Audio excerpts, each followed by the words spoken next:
আজকে আরেকটা ভিডিও তোমাদের জন্য পরিবেশন করতে চলেছি। দেখো, আজকে হলো সমরেশ বসু সম্পর্কে আলোচনা করব। সমরেশ বসু জন্মগ্রহণ করেছিলেন 1924 খ্রিস্টাব্দে, মৃত্যু হয়েছিল 1988 খ্রিস্টাব্দে। সমরেশ বসু বাংলা উপন্যাস পাঠকের কাছে আজ এক সুপরিচিত নাম। ইনি ঢাকার রাজনগরে এক মধ্যবিত্ত পরিবারে জন্মগ্রহণ করেন। অস্তিত্ব রক্ষার প্রয়োজনে তাকে বহু বিচিত্র পেশায় যুক্ত হতে হয়েছিল, যেমন ফেরিওয়ালা, ডিম বিক্রেতা থেকে শুরু করে জুট মিলের কর্মী পর্যন্ত তিনি হয়েছিলেন। সেই বিচিত্র জীবনের অভিজ্ঞতা তার সাহিত্যকে সমৃদ্ধ করে তুলেছে। নিছক সংখ্যাধিক্যেরই তার উপন্যাস তালিকা হয়তো বিস্ময় জাগাতে পারে, কিন্তু কেবল রচনার প্রাচুর্যে নয়, অভিজ্ঞতার ব্যাপকতায়, সৃষ্টি ক্ষমতার নৈপুণ্যে, সামাজিক তথা রাজনৈতিক বক্তব্যের সুতীব্র উপস্থাপনায় সম্ভবত আধুনিক বাংলা উপন্যাসে তিনি সবচাইতে বিতর্কিত লেখক। রচনাসমূহের মধ্যে তিনি প্রথমে বলে রাখি দুটি ছদ্মনামে লিখতেন। এক হলো কালকুট, দুই হলো ভ্রমর। এই দুটি ছদ্মনামে তিনি কিন্তু ছদ্মনামে লিখতেন। এবং উপন্যাসসমূহের মধ্যে হলো উত্তর 1951 খ্রিস্টাব্দে প্রকাশিত হয়েছিল, বিটি রোডের ধারে 1952, নয়নপুরের মাটি। আমি সালগুলো আর উল্লেখ করছি না, কিন্তু উপন্যাসগুলো আমি বলতে বলতে এগিয়ে যাচ্ছি। নয়নপুরের মাটি, শ্রীমতী কাফে, গঙ্গা, বাঘিনী, ছিন্ন বাধা, দুরন্ত চড়াই, শেষ দরবার, দুই অরণ্য, ফেরাই, ধূসর আয়না, স্বর্ণপিঞ্জর, বিবর, তিন ভুবনের পারে। এছাড়া আছে জগদ্দল, স্বীকারোক্তি, অগ্নিবিন্দু, প্রজাপতি, আত্মযোগ, চতুর্ধারা, অপরিচিত, পদক্ষেপ, এপার ওপার, বান্দা, অচিনপুর, অলিন্দ, পাতক, ভানুমতির নবরঙ্গ, মিছিমিছি, সুচাঁদের স্বদেশ যাত্রী, যার যা ভূমিকা, বিশের স্বাদ কিন্তু বিশের স্বাদ খুবই জানা। এছাড়া বিবর, প্রজাপতি তো অনেকেই জানে। এছাড়াও আছে ছুটির ফাঁদে, অবচেতন, অলকা সংবাদ, মুখোমুখি ঘর, বিশ্বাস, সওদাগরও কিন্তু খুব পরিচিত, নতুন সংরক্ষণ, রক্তিম বসন্ত, তরাই, বন্ধ দুয়ার, ছায়াঢাকা মনও কিন্তু ওনার এক উল্লেখযোগ্য রচনা। ছায়াঢাকা মন উপন্যাস সমরেশ বসুর লেখা। বিকেলে ভোরের ফুল সমরেশ বসুর খুব উল্লেখযোগ্য একটি উপন্যাস, 1972 যা প্রকাশিত হয়েছিল।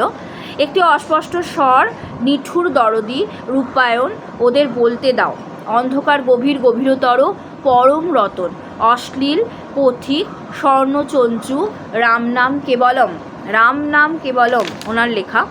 ত্রিধারা, হৃদয়ের মুখ, মানুষ শক্তির উৎস, লগ্নপতি, প্রাচীর, অবশেষে, আমার আয়নার মুখ, প্রাণ প্রতিমা, নাটের গুরু ওনারই লেখা নাটের গুরু 1975 প্রকাশ পায়।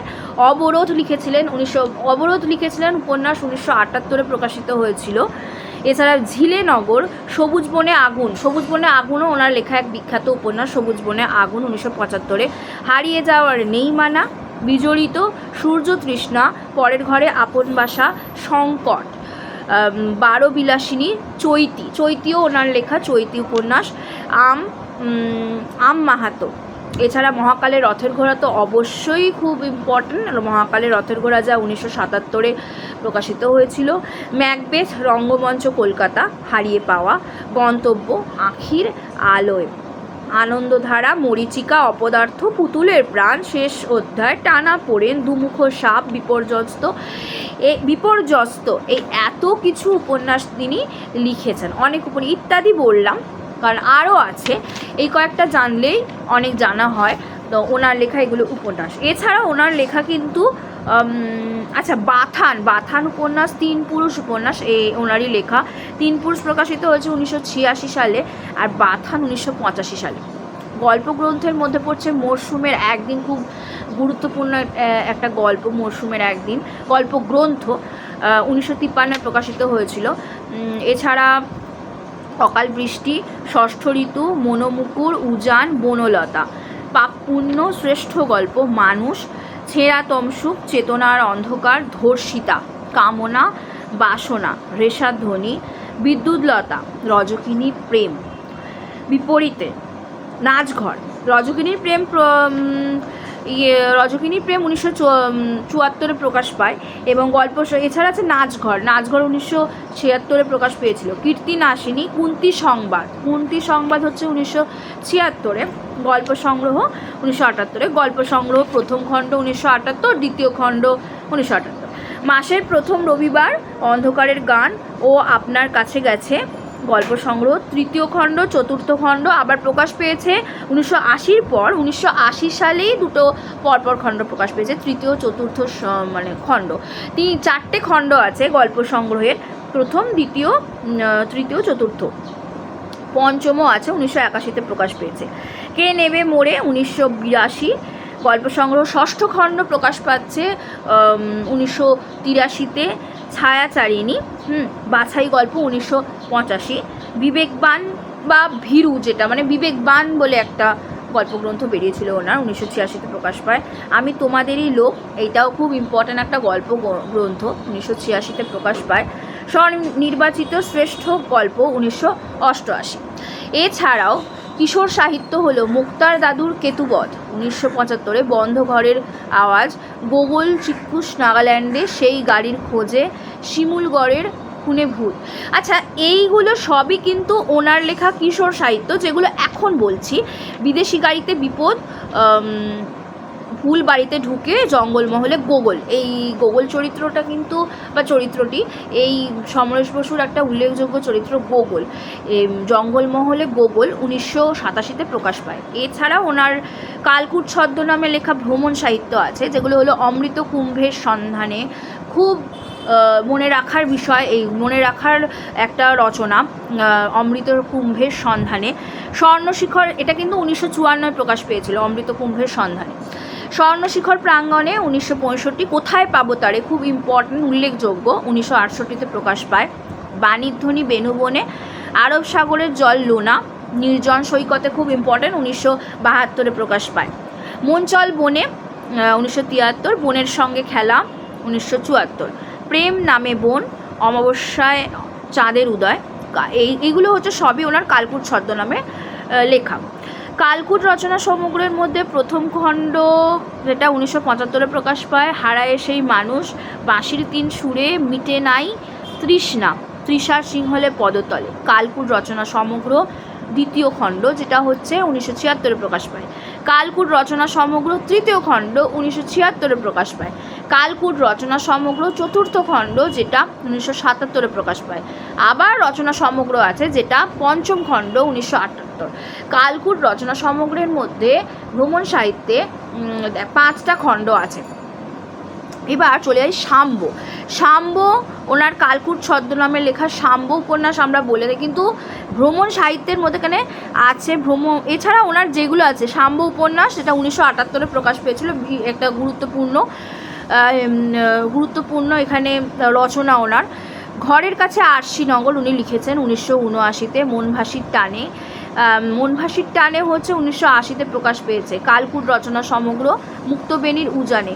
চল মন রূপনগরেও খুব কিন্তু গুরুত্বপূর্ণ একটা রচনা। পিঞ্জরে অচিন পাখি, কালকুট রচনা সমগ্র সপ্তম খণ্ড আবার আছে, 5টা ভুল বলেছি, সপ্তম খণ্ড আছে, পরপর দেওয়া নেই। সপ্তম খণ্ড 1983। কোথায় সেজন আছে, প্রাচেতস, যুদ্ধের শেষ সেনাপতি। পৃথাও কিন্তু ওনার লেখা, ওনার একটি রচনা, একটা ইম্পর্ট্যান্ট রচনা।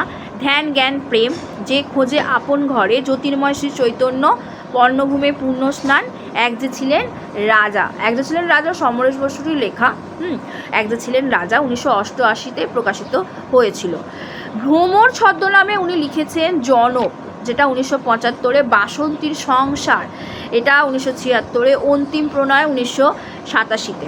নিম্নলিখিত আমাদের এইখানে তোমাদের মনে রাখতে হবে যে ওনার যে দুটো ছদ্মনাম ছিল, কালকুট আর ভ্রমর, সেই কোন কোন ছদ্মনামে কোন কোন রচনা তিনি লিখেছিলেন, এইটা মনে রাখতে হবে। যদি এরকম প্রশ্ন এসেও থাকে, বাসন্তীর সংসার, যারা পড়ছো, MA পড়ছো বা বাংলা অনার্স যাদের আছে, বা যারা ধরো SSCর জন্য পড়াশোনা করছো, যারা ধরো PSCর জন্য পড়াশোনা করছো, বা যারা ধরো অন্য কোনো কম্পিটিটিভ এক্সামের জন্য পড়াশোনা করছো, বা যারা শুধু আলোচনার জন্য ভিডিওগুলো দেখে থাকেন তাদের কথা বলছি, প্রত্যেকের জন্যই বলে রাখছি যে এমনও হতে পারে জেনে রাখা ভালো যে ভ্রমর ছদ্মনাম জনক বা বাসন্তীর সংসার কোন ছদ্মনামে সমরেশ বসু লিখেছিলেন। ভ্রমর না কালকুট এমন অপশান তো থেকেই যায়, যারা কম্পিটিটিভ এক্সাম যারা দেয় তাদের অপশান থাকে ভ্রমর, কালকুট, আরও দুটো ছদ্মনাম দিয়ে দিল বা আরও একটা ছদ্মনাম দিয়ে 4 নম্বর অপশানে দিয়ে দিল, কোনোটি নয়। তো সেক্ষেত্রে বলতে হবে ভ্রমর। অন্তিম প্রণয়ও তিনি ভ্রমর ছদ্মনামে লিখেছেন। উপন্যাস আরও আছে অয়নান্ত, পঞ্চবর্ণী, পুতুলের খেলা, শালঘেরির সীমানায় লেখা ওনার একটি বিখ্যাত উপন্যাস রানীর বাজার। গল্প আছে আইন নেই আলোর বৃত্তে, এটা ওনার পুরোটাই। এখানে সেখানে ছোট ছোট ঢেউ, দেওয়াল লিপি, পশারিণী, পাহাড়ি ঢল, ফুল বর্ষিয়া, বিকেলে সোনা, বিবর মুক্ত, যৌবন, সুবর্ণা। কিশোরদের জন্য সোনালী পাড়ের রহস্য। বিভূতিভূষণ মুখোপাধ্যায়ের সঙ্গে তিনি যুগ্ম সম্পাদনায় ছিলেন। স্বনির্বাচিত শ্রেষ্ঠ গল্প, যেটা প্রথম আর দ্বিতীয় খণ্ড, দুটো খণ্ড আছে, সেখানে লিখেছেন। এই গেল ওনার সাহিত্য কীর্তি। এছাড়াও কর্মজীবনে তিনি রাজনীতির সঙ্গে ওনার যোগাযোগ ছিল, সেই বিষয়ে একটি বলে দিই। লেখক রূপে আত্মপ্রকাশের আগে সমরেশ বসু বামপন্থী রাজনীতির সাথে প্রত্যক্ষভাবে, তিনি যখন লেখক রূপে আত্মপ্রকাশ করলেন তার আগে তিনি বামপন্থী মতাদর্শে বা বামপন্থী দলের সাথে যুক্ত ছিলেন, বামপন্থী রাজনীতির সাথে প্রত্যক্ষভাবে যুক্ত ছিলেন। প্রসঙ্গ, ভারতীয় কমিউনিস্ট পার্টি ও আমি শীর্ষক রচনায় তিনি জানিয়েছেন যে কমিউনিস্ট পার্টির সংস্পর্শে আসার পরেই আমার চারপাশের জগৎ ও মানুষ সম্পর্কে দৃষ্টি সজাগ হয়, আমার অভিজ্ঞতার প্রসার ঘটে। এই অভিজ্ঞতা ব্যারাকপুর জুট বেল্টে ট্রেড ইউনিয়ন আন্দোলনের ক্ষেত্রে ইচ্ছাপুর অর্ডিন্যান্স ফ্যাক্টরিতে কাজের সূত্রে কখনো বা বস্তিতে বসবাসের মধ্যে দিয়ে অর্জিত হয়েছিল। যাই হোক, ওনার কথা তো মানে জানাই গেল। উনি ডিম বিক্রেতা থেকে শুরু করে উনি কিন্তু কে ছিলেন জানাই গেল। উনি জুট মিলের একজন কর্মী ছিলেন, ফেরিওয়ালাও ছিলেন। সুতরাং ওনার বাসস্থান অবশ্যই বস্তি ছিল। সেই কারণে উনি সেই সময়, ওনার সময়ে ব্যারাকপুর জুট বেল্টে ট্রেড ইউনিয়ন আন্দোলন হয়েছিল, সেই সময় সেই সময়ের কথা এখানে বলা হয়েছে। কমিউনিস্ট পার্টির কথা বলা হয়েছে, যেখানে কমিউনিস্ট পার্টির সদস্যপদ তিনি গ্রহণ করেছিলেন। যাই হোক, এছাড়া ওনার ভোট দর্পণ লেখার মধ্যে দিয়ে তার রাজনীতি সচেতনতা লক্ষ্য করা যায়। এছাড়াও ওনার নিষ্ক্রিয়তার কারণে পার্টির সদস্যপদ, উনি 1955 সালে ড্রপড হয়ে গিয়েছিলেন। ওনার রাজনৈতিক কর্মকাণ্ডের বিভিন্ন কমিউনিস্ট পার্টি থেকে উনি ড্রপড হয়ে গিয়েছিলেন। এছাড়াও ওনার সক্রিয় রাজনীতির পথ পরিত্যাগ করলেও সমরেশ বসু তার মনোজগৎকে রাজনৈতিক চেতনা প্রবাহের ধারা থেকে বিচ্ছিন্ন করেননি, কারণ কোনো সচেতন মানুষের পক্ষে রাজনীতির জগৎ থেকে দূরে সরে থাকা সম্ভব নয়। তিনি নিজেও জানেন যে শিশু ফুটপাতের উপরে না খেতে পেয়ে মরে থাকে, রাজনীতির নামাবলী ওর সবের গায়েও ঠিক জড়িয়ে থাকে। যাই হোক, এরপর আছে ওনারই রাজনীতি নির্ভর উল্লেখযোগ্য কয়েকটা উপন্যাস: স্বীকারোক্তি, প্রজাপতি, পদক্ষেপ, পাতক, মানুষ, বিশ্বাস, ওদের বলতে দাও, মানুষ শক্তির উৎস, মহাকালের রথের ঘোড়া, গন্তব্য। এইগুলো ছিল ওনার সবই রাজনীতি সচেতন রাজনীতি বিষয়ক রচনা। পূর্বসূত্র, শ্রীমতী ক্যাফে ও বিবর। সমরেশ বসু রাজনীতি নির্ভর উপন্যাস রচনার খ্যাতি সাধারণভাবে স্বীকারোক্তি, ছোট গল্প বা ওই নামে লেখা উপন্যাস থেকেই লক্ষণীয় হয়। তার প্রথম কারণ আত্মকথনে নায়কের বিদ্রোহী মনোভাব। দ্বিতীয় কারণ, এই উপন্যাস থেকে সমরেশ বসু শুরু করেছিলেন কমিউনিস্ট পার্টি সম্পর্কে তার বিশ্বাসভঙ্গের দৃষ্টান্ত স্থাপন। কিন্তু মনে রাখা উচিত যে স্বীকারোক্তি উপন্যাস তার রাজনীতি সচেতনতার প্রথম নিদর্শন নয়। এর অনেক আগে শ্রীমতী কাফে 1953 উপন্যাসের তিনি ভারতবর্ষের রাষ্ট্রীয় জীবনের এক অস্থির দামাল সময়কে মূর্ত করে তুলেছিলেন। আবার পার্টিভিত্তিক রাজনীতি সম্পর্কে সমালোচনা তার রাজনীতির বিনির্ভর ভিন্ন ধরনের রচনা বিবর, যেটা কিন্তু 1965 প্রকাশিত হয়েছিল, সেই উপন্যাসও দেখতে আমরা পাই। যাই হোক, সমরেশ বসু সম্পর্কে এছাড়া ওনার পদক্ষেপ একটি গুরুত্বপূর্ণ উপন্যাস।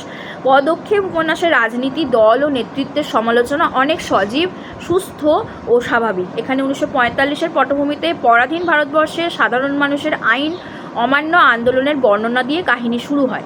এই আন্দোলনে জড়িয়ে যায় তরুণ মহিবঙ্গ পুলিশের গুলিতে জখম মহিমকে বাঁচায় অনিল। যাই হোক, এখানে এক কাহিনী আছে পদক্ষেপ উপন্যাসে। মোটামুটি এই উপন্যাসে কিন্তু সেই আইন অমান্য আন্দোলনের প্রসঙ্গ উঠে এসেছে। আশা করছি এছাড়া ওনার প্রজাপতিতে দেখা গেছে স্বীকারোক্তির নায়কের মতো সুখচাঁদ বা সুখেন গুন্ডার আত্মভাষণ, এই সমস্ত কিছুই কিন্তু ওনার রাজনৈতিক পরিস্থিতিকে কেন্দ্র করে লেখা। ওনারই লেখা মানুষ, ক্ষুদ্রকায় উপন্যাস, এই কয়েকটি জিনিস জানলেই সমরেশ বসু সম্পর্কে মোটামুটি একটা ধারণা পাওয়া যায়। আশা করছি ভিডিও ভালো লাগছে। চ্যানেলটা তাহলে ভালো লাগলে অবশ্যই সাবস্ক্রাইব করে বেল আইকন দিয়ে রেখো। কোনো দিন যদি সম্ভব হয় আমি আবার লাইভ ক্লাসে আসব, আর অবশ্যই সাবস্ক্রাইব করে বন্ধুদের সাথে শেয়ার করে দিও, কমেন্টে জানিও কেমন লাগছে। আজকে এই পর্যন্তই, ধন্যবাদ।